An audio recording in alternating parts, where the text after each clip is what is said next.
Ya, mari kita berdoa. Tuhan, pimpin kami di dalam mendengarkan dan merenungkan firman Tuhan. Apalagi kami pada pagi hari ini, kami akan melihat akan cinta Tuhan dan juga Tuhan berbicara bagi kami, sehingga kami dapat melakukan apa yang Tuhan kehendaki bagi kami di sepanjang hari ini. Terima kasih Tuhan, pimpin anak-Mu yang akan menyampaikan kebenaran firman Tuhan pada pagi hari ini. Di dalam nama Tuhan Yesus Kristus kami telah berdoa dan mengucap syukur. Amin. Ya, Bapak Ibu, jemaat yang dikasihi Tuhan, kita akan melanjutkan pembahasan kita di dalam kitab Wahyu, pasalnya yang ke-9. Saya akan perlahan-lahan mengekspos akan kitab ini dari pasal 9 ayat 1 sampai ke 21.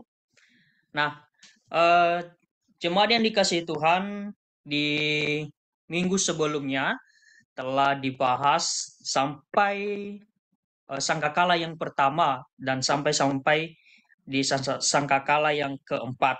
Sekarang kita akan membahas tentang sangkakala yang kelima dan juga sangkakala yang keenam. Saya tidak membaca secara keseluruhan teks, tapi secara perlahan-lahan nanti kita perhatikan.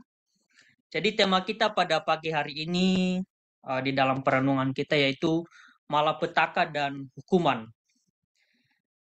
Di dalam ayat pertama di sana dikatakan, lalu malaikat yang kelima meniup sangkakalanya, dan aku melihat sebuah bintang yang jatuh dari langit ke atas bumi, dan kepadanya diberikan anak kunci lubang jurang maut.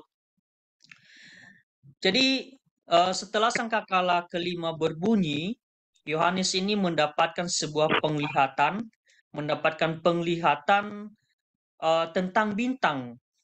Kalau kita bandingkan di dalam Lukas pasalnya yang ke-10 ayat 18, di sana dikatakan, aku melihat iblis jatuh seperti kilat dari langit. Jadi di sini memperlihatkan sebuah keadaan iblis pada masa sekarang setelah dia memberontak kepada Allah pada waktu itu. Nah,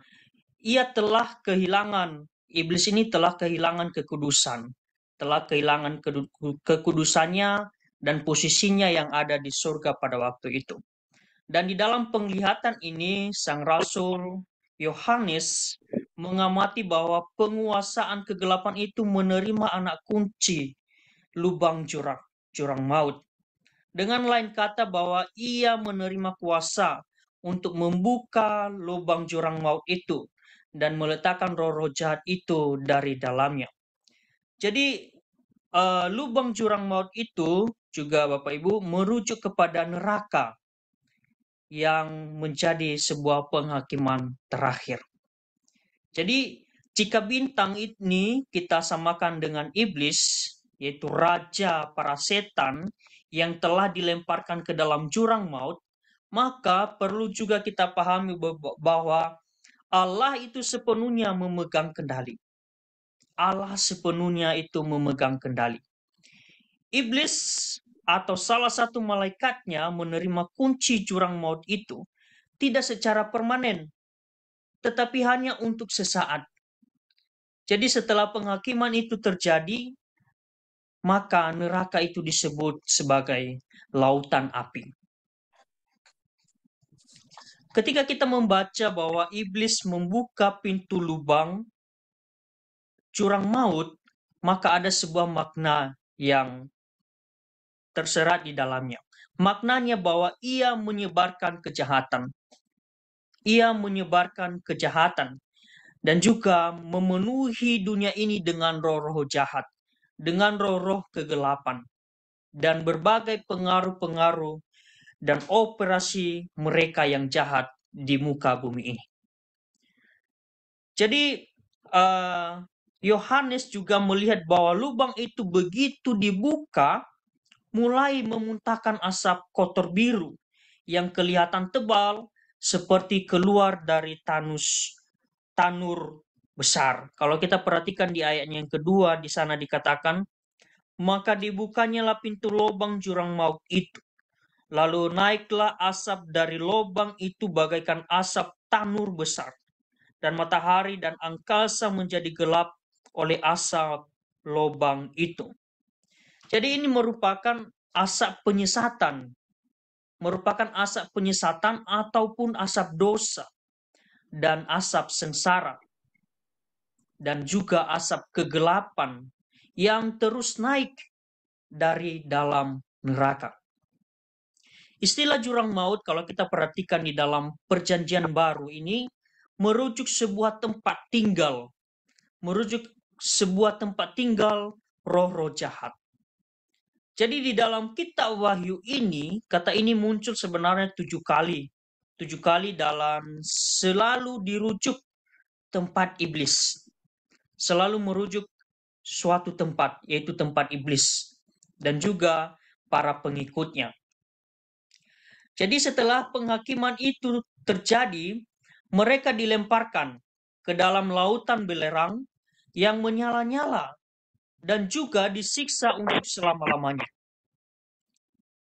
Dan setan-setan yang diusir oleh Tuhan Yesus memohon supaya mereka jangan dikirim ke dalam jurang maut itu.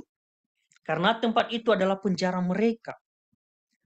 Dan juga jurang maut itu memiliki lubang yang dikenal sebagai lubang yang tak bertepi. Dari sana naiklah uap, yang seperti yang kita baca tadi, naiklah uap seperti asap dari tungku pembakaran yang sangat besar. Jadi di sini Yohanes mencatat asap tebal ini menutupi terang matahari. Dan mengganggu pernafasan setiap orang.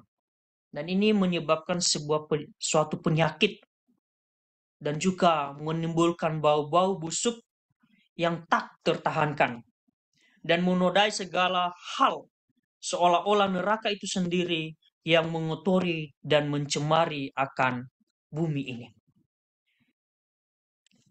Kita lanjutkan di ayat ketiga dan keempat. Di sana dikatakan, dan dari asap itu berkeluaranlah belalang-belalang ke atas bumi, dan kepada mereka diberikan kuasa sama seperti kuasa kalajengking di bumi. Dan pada mereka dipesankan supaya mereka jangan merusakkan rumput-rumput di bumi atau tumbuh-tumbuhan ataupun pohon-pohon, melainkan hanya manusia yang tidak memakai materai Allah di dahinya. Jadi di dalam teks ini kini keluar dari asap itu, yaitu belalang-belalang turun ke bumi. Ini merupakan sebuah, kalau kita perhatikan di dalam Perjanjian Lama, ini salah satu tulah ke-8 ya. Tulah ke-8 yang menimpa Mesir pada waktu itu berupa belalang yang melahap segala sesuatu yang tumbuh di padang dan menggunduli pohon-pohon. Kalau kita memperhatikan di dalam Perjanjian Lama. Dan dalam konteks ini juga mendesak seorang penafsir untuk menjelaskan belalang itu tidak secara harafiah diterjemahkan, tetapi secara figuratif. Jadi makhluk dari neraka ini bersifat satanis dalam penampakan dan tindakannya. Tetapi binatang-binatang itu hanya bisa bertindak saat Allah memberi sebuah kuasa untuk menyengat seperti kalajengking tadi. Dan juga mereka harus melakukan apa yang Allah katakan, yaitu menyerang orang yang tidak memakai tanda materai Allah pada dahi mereka. Jadi jemaat yang dikasihi Tuhan, bukan iblis, tapi Allah lah yang berwenang di dalam hal ini. Apa artinya materai? Kalau kita perhatikan tadi, bahwa hanya manusia yang tidak memakai materai Allah di dahinya. Apa itu materai?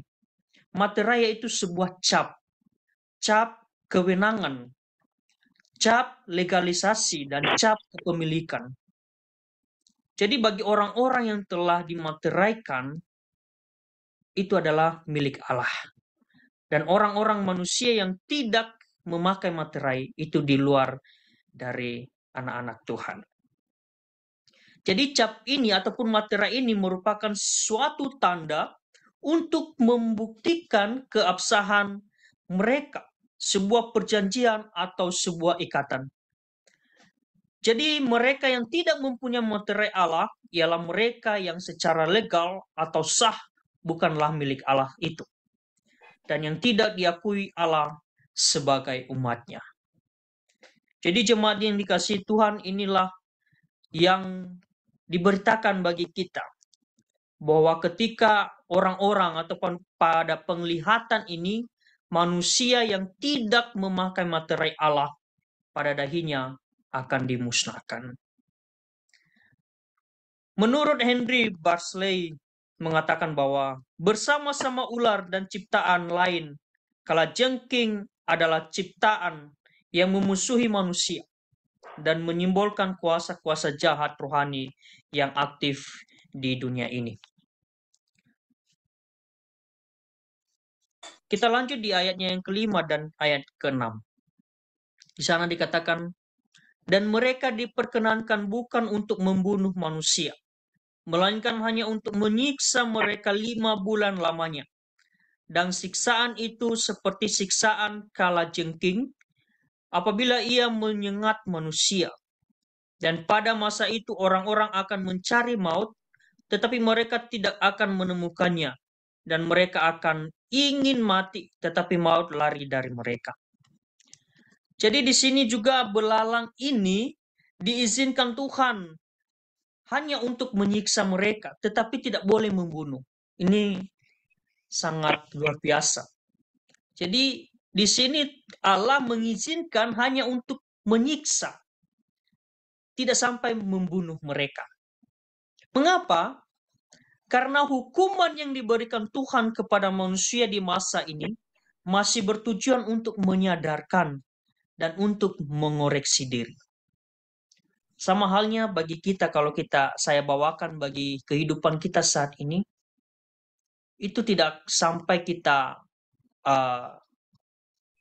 kita meninggal dunia di dunia ini, tetapi memang ada hal-hal yang kita alami, penyiksaan.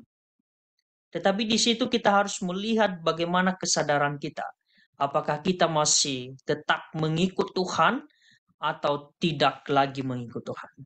Jadi ini sebuah ujian bagi kita. Salah satu ujian iman kita. Apakah kita masih tetap, meskipun ada banyak liku-liku yang harus kita hadapi, ada banyak hal-hal yang harus kita alami, tetapi apakah kita tetap setia kepada Tuhan atau tidak. Jadi seperti yang saya katakan tadi, bahwa hukuman ini, belalang ini diizinkan hanya untuk menyiksa, tidak untuk membunuh. Karena Tuhanlah yang berkehendak di dalamnya. Dan roh-roh jahat ini juga diberi sebuah kuasa untuk dapat menyiksa umat manusia selama 5 bulan. Kalau kita tadi baca, selama 5 bulan. Masa hidup belalang juga kalau kita perhatikan sama dengan musim pertumbuhan di Israel pada waktu itu, yaitu dari bulan April sampai September. Waktu ini juga merujuk suatu durasi yang relatif singkat, karena angka 5 dalam konteks desimal dipakai sebagai angka bulat. Orang-orang ini tidak bisa mati bukan karena mereka tidak mampu bunuh diri, tetapi karena roh-roh jahat ini dilarang membunuh mereka. Roh jahat yang tidak memiliki kuasa untuk membunuh ini terus menyakiti tubuh dan pikiran mereka dan menjatuhkan mereka pada keputusasaan yang mendalam. Jadi jemaat yang dikasihi Tuhan, ini sangat luar biasa. Ketika sangkakala yang kelima ini telah diberitakan. Ini sangat luar biasa ketika penglihatan Yohanes ini luar biasa. Dan salah satu yang kita harus lihat bahwa memang roh-roh jahat itu tetap ada.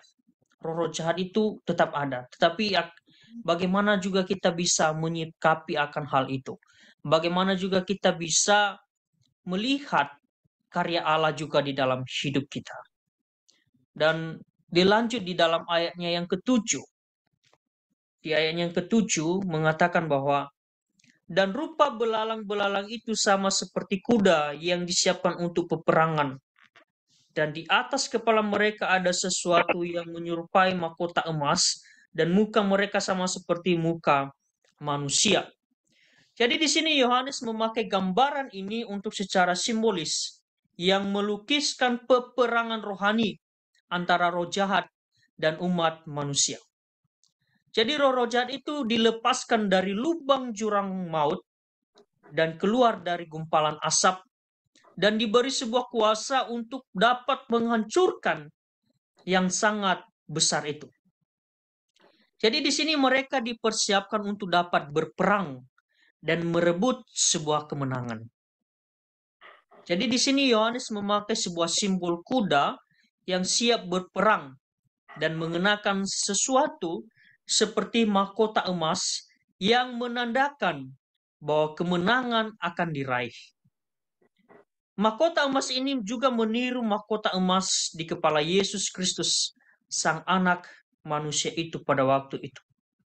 Dan juga muka belalang itu seperti muka manusia, menunjukkan kecerdasan, kecerdikan, dan ketajaman.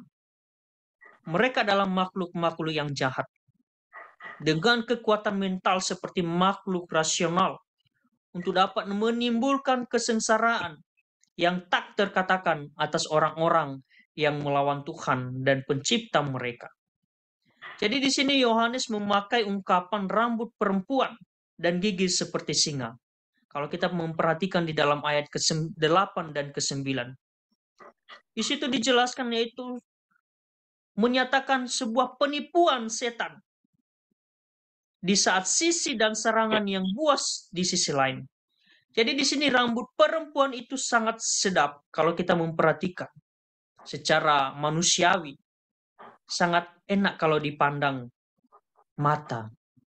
Dan begitu juga kontrasnya dengan keganasan gigi-gigi. Ya. Kalau kita diperhatikan secara terjemahannya bahwa gigi ini merupakan, kalau kita bawakan, bahwa gigi ini merupakan gigi singa yang melambangkan keganasan dan kekejaman untuk memuaskan kerakusannya. Jadi di sini iblis dan roh-roh jahat berusaha membujuk umat manusia sebelum pada akhirnya menghancurkan mereka. Di sini ada sebuah bujukan. Di sini ada sebuah rayuan dari roh-roh jahat kepada manusia. Jadi mereka juga punya kemampuan untuk apa? Untuk dapat mencabik-cabik nanti mangsanya. Jadi ini kelicikan roh-roh jahat, kelicikan iblis ini sangat kelihatan di dalam penglihatan ini. Sama juga kalau saya bawakan kepada kita pada waktu ini, banyak hal yang menggoda-menggoda kita. Tetapi bagaimana kita juga bisa lebih dalam menyikapi dengan pimpinan Tuhan. Dilanjutkan di dalam ayat yang ke-9. Di sana dikatakan, dan dada mereka sama seperti baju zirah, dan bunyi sayap mereka bagaikan bunyi kereta-kereta yang ditarik banyak kuda yang sedang lari ke medan peperangan. Jadi di situ ada yang dikatakan baju zirah, ya. Jadi baju zirah ini melindungi tubuh kalau kita bawakan di dalam peperangan pada waktu itu melindungi tubuh untuk tidak tembus anak panah, dan itu melindungi semua tubuh kita pada waktu itu, melindungi tubuh orang-orang yang berperang pada waktu itu. Jadi bentuk baju zirah ini merupakan bentuk rompi anti peluru yang dapat melindungi tubuh seperti yang saya katakan tadi. Jadi di sini mereka memang memegang siap untuk berperang. Sudah siap karena mereka sudah memakai baju zirah. Dan tujuan mereka untuk berperang ini adalah untuk dapat mengalahkan akan manusia. Dan telah mereka ini, roh-roh jahat ini telah mempersiapkan diri untuk lebih mantap lagi mengalahkan hal-hal yang benar itu.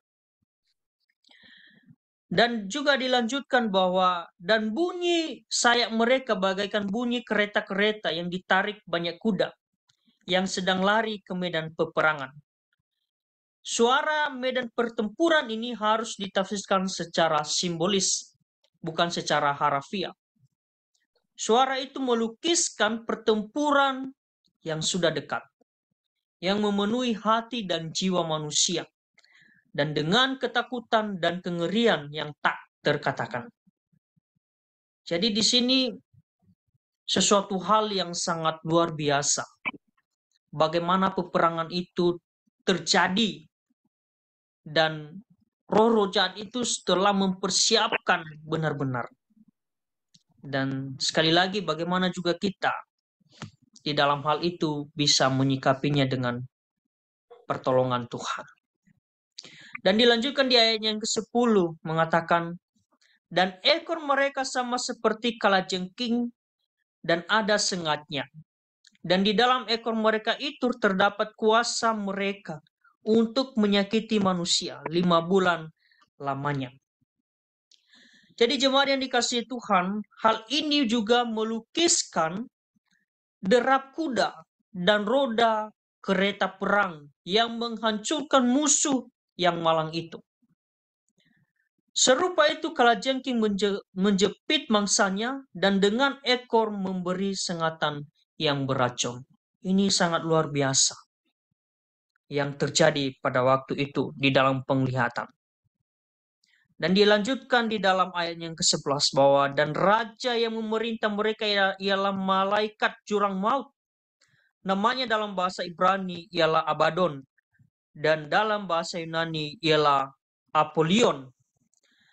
Jadi artinya bahwa belalang tidak memiliki raja kalau kita perhatikan.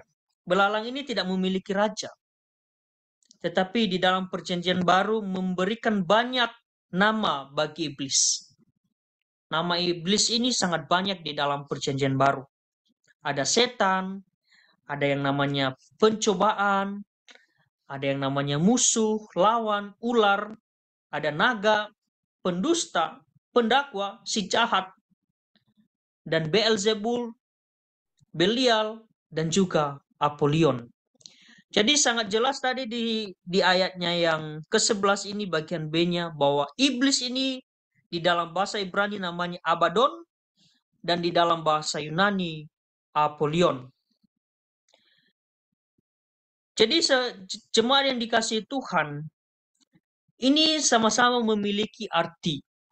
Artinya yaitu sang penghancur. Sang penghancur. Jadi makhluk yang jahat ini menguasai semua orang yang tidak memiliki materai Allah tadi. Yang tidak memiliki materai Allah. Mereka ini menguasai supaya mereka mengikuti yang tidak memiliki materai Allah tadi. Mereka menguasai akan hal itu supaya mereka mengikuti akan roh-roh jahat ini. Sehingga nanti mereka disebut sebagai anak-anak iblis. Jemaat yang dikasihi Tuhan, kalau kita perhatikan di dalam ayatnya yang ke-12, di sana dikatakan celaka yang pertama sudah lewat. Sekarang akan menyusul 2 celaka lagi. Jadi Yohanes di sini mengatakan bahwa akan ada 3 celaka. Akan ada 3 celaka. 2 celaka yang pertama dicatat di dalam pasal ini, yaitu di pasalnya yang ke-9. Dan 2 celaka pertama itu dicatat di dalam pasal yang ke-9 ini. Dan juga Yohanes selalu mencatat bahwa celaka yang ketiga itu segera menyusul, yaitu di pasal selanjutnya. Ketika celaka ini menyusul dalam intensitas yang semakin bertambah, yaitu di mana celaka pertama mengikuti sangkakala kelima, berupa lepasnya kekuatan jahat yang diberi kuasa untuk merusak selama periode waktu tertentu, tetapi tidak untuk membunuh.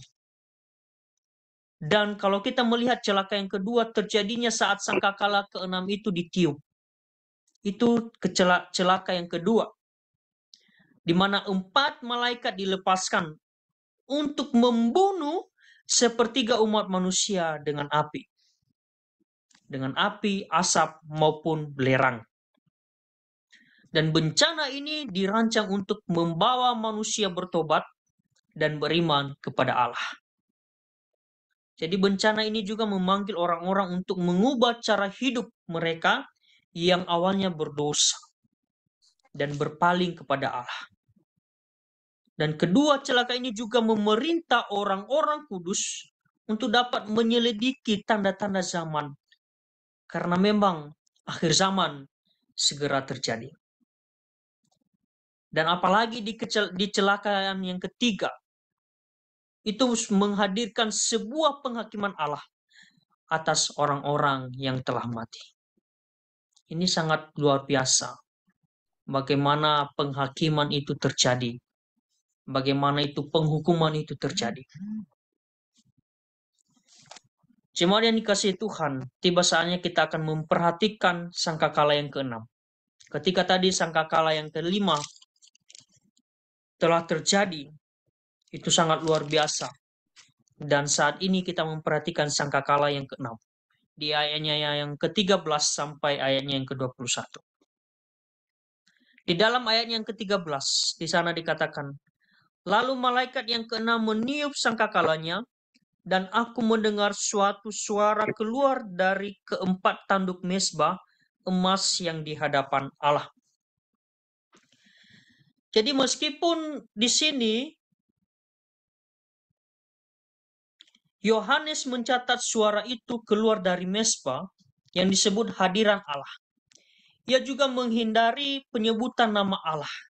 Ya, di sini Yohanes itu menghindari penyebutan nama Allah, tetapi dengan penuh hormat bahwa suara itu berasal dari mezbah emas itu sendiri.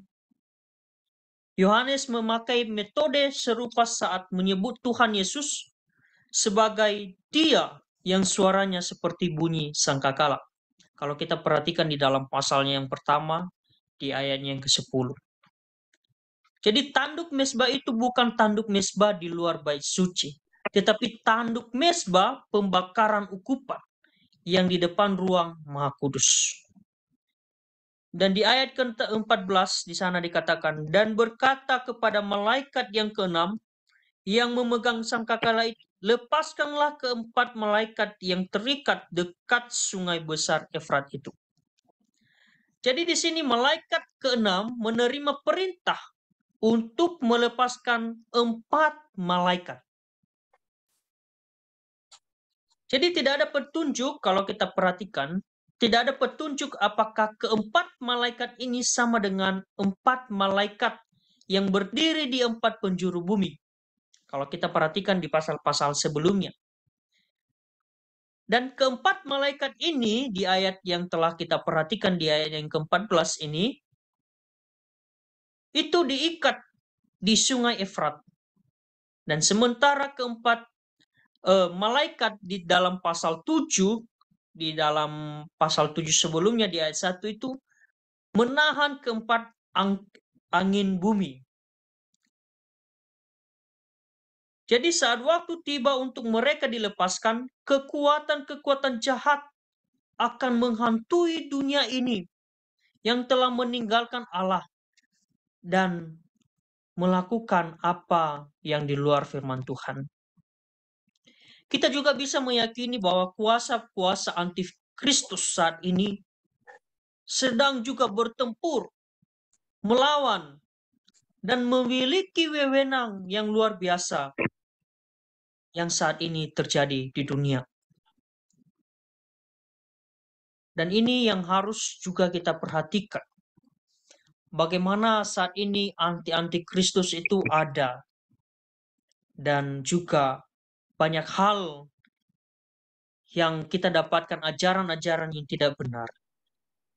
Jadi di sini kita harus benar-benar teliti dan melihat akan hal itu.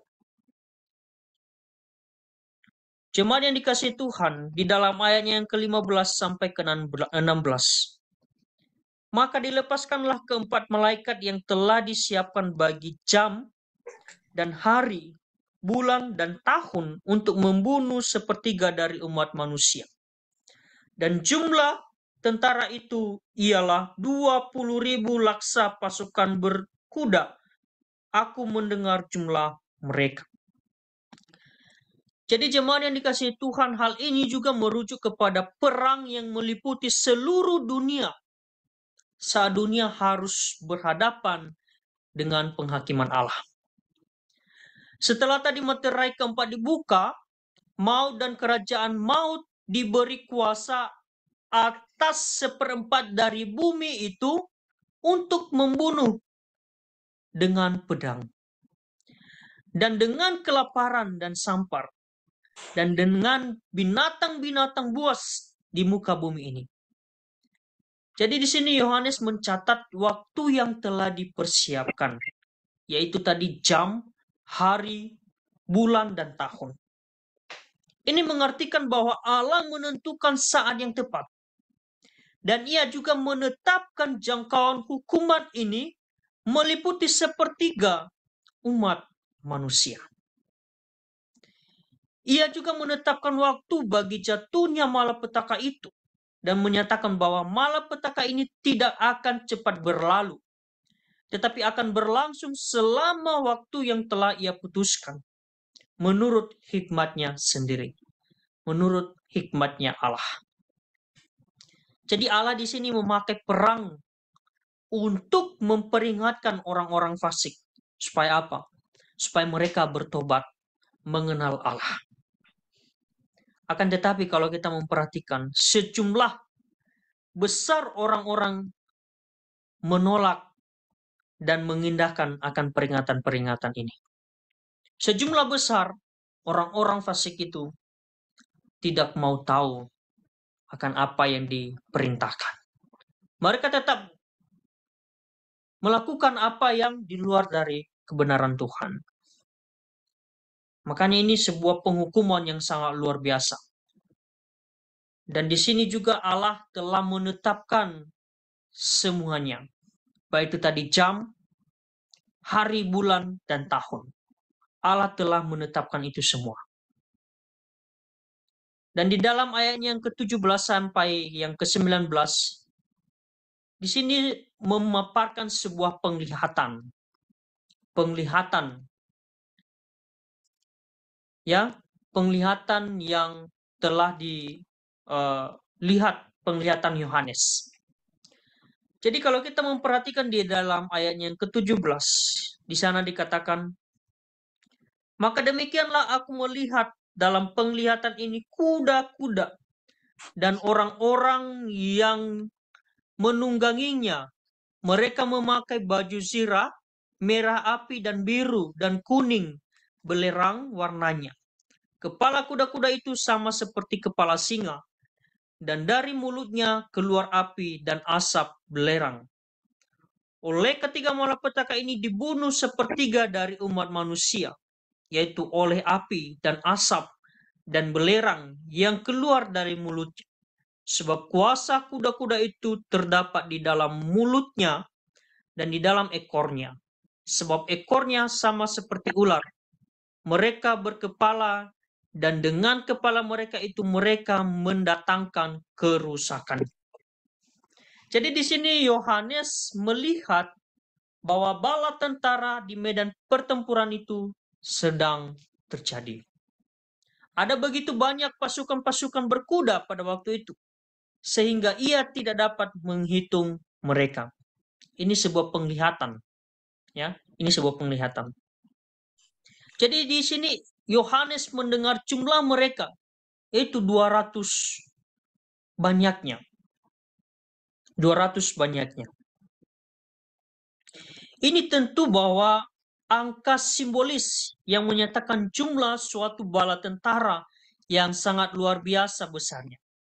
Dan para penunggangnya dan kuda-kuda itu hanya mempunyai satu tujuan, yaitu untuk membinasakan.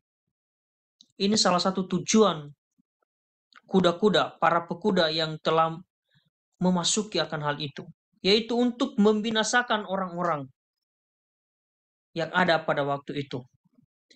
Dan juga di sini untuk menyatakan harmoni yang sempurna antara para penunggang dan kuda-kuda itu. Penunggang itu dilukiskan sebagai berbaju zirah yang warnanya menyerupai api, asap, dan juga belerang. Sementara mulut kuda dikatakan menyemburkan api, asap, dan belerang. Sangat luar biasa sadisnya, Bapak Ibu. Jadi jelas di sini bahwa di sini ada kuda yang sangat luar biasa. Ya, kuda-kuda yang sangat luar biasa. Kuda-kuda, istilahnya kuda-kuda iblis begitu ya. Kuda-kuda yang menghancurkan, yang membinasakan. Dan juga mereka di sini dijelaskan bahwa melambangkan mesin perang dan berbagai alat-alat perang untuk dapat melawan akan manusia. Jadi di sini harus kita gambarkan secara simbolis ya. Kuda-kuda ini termasuk simbolis. Dan juga para kuda-kuda ini membunuh orang-orang, membunuh manusia, sepertiga manusia pada waktu ini. Pada waktu itu. Ya, sepertiga. Jadi makna umum dari sangkakala ini sudah jelas.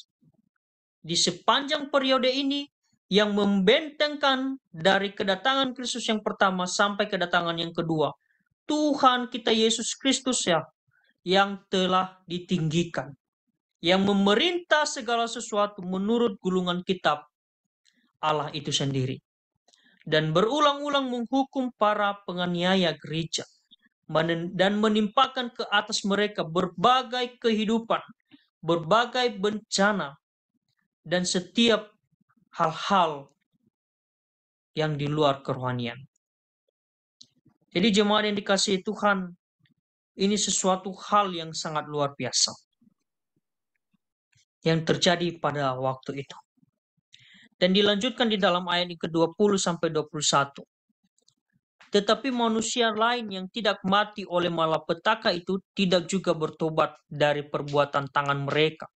Mereka tidak berhenti menyembah roh-roh jahat dan berhala-berhala dari emas dan perak, dari tembaga, batu, dan kayu yang tidak dapat melihat atau mendengar atau berjalan.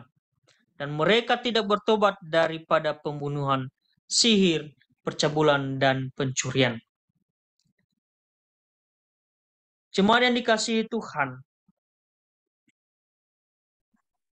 ini merupakan sebuah gambaran bagi kita bahwa mereka sama sekali manusia pada waktu itu tidak memiliki pertobatan di dalam Tuhan. Sehingga apa yang terjadi, mereka tetap melakukan hal-hal jahat, perbuatan-perbuatan jahat. Mereka tetap mengizinkan roh-roh jahat untuk merasuki hidup mereka. Sehingga tetap mereka menyembah ilah-ilah lain. Mereka menyembah Allah, ilah-ilah, dan juga mereka menyembah berhala-berhala, baik itu dari emas, perak, dan juga dari tembaga, dan terlebih pohon-pohon yang besar. Itu juga saat ini banyak orang-orang yang masih menyembah hal-hal begitu. Banyak orang-orang yang masih mengandalkan diri sendiri. Banyak orang-orang yang masih belum mengenal Allah. Dan meskipun sedang diberitakan Injil Tuhan, tetapi mereka tetap menolak akan hal itu. Jadi ini merupakan sebuah gambaran bagi kita juga yang masih belum sungguh-sungguh percaya kepada Tuhan. Hendaknya kita memiliki sebuah hati, membuka diri untuk menerima Tuhan, untuk mengenal Tuhan lebih dalam dan untuk benar-benar sungguh-sungguh menerima Kristus di dalam hidup. Karena kenapa? Banyak hal yang kita hadapi, apalagi roh-roh jahat yang sangat luar biasa, bisa saja kita melakukan di luar dari kebenaran Tuhan. Di sini dikatakan mereka tidak bertobat daripada pembunuhan, sihir, percabulan, dan pencurian. Jadi ini orang-orang meskipun sudah diberitahu bahwa kuasa-kuasa iblis, kuasa-kuasa roh-roh jahat itu menghantui dunia ini, meskipun diperlihatkan, diberitahu bagaimana kuasa Allah, tetapi mereka sama saja tidak melakukannya. Mereka tidak bertobat dan tetap melakukan apa yang di luar dari kebenaran Tuhan. Jadi jemaat yang dikasihi Tuhan, di dalam sangkakala yang ke-6 ini, kita melihat bagaimana juga hukuman Allah bagi orang-orang yang belum dimateraikan. Bagaimana juga malapetaka itu terjadi. Bagaimana juga hal-hal jahat itu sedang terjadi, baik itu waktu dulu maupun saat ini. Akan tetapi bagaimana kita juga sungguh-sungguh percaya kepada Tuhan, sehingga roh-roh jahat, hal-hal yang tidak berkenan itu benar-benar kita tolak dan kita tidak melakukannya.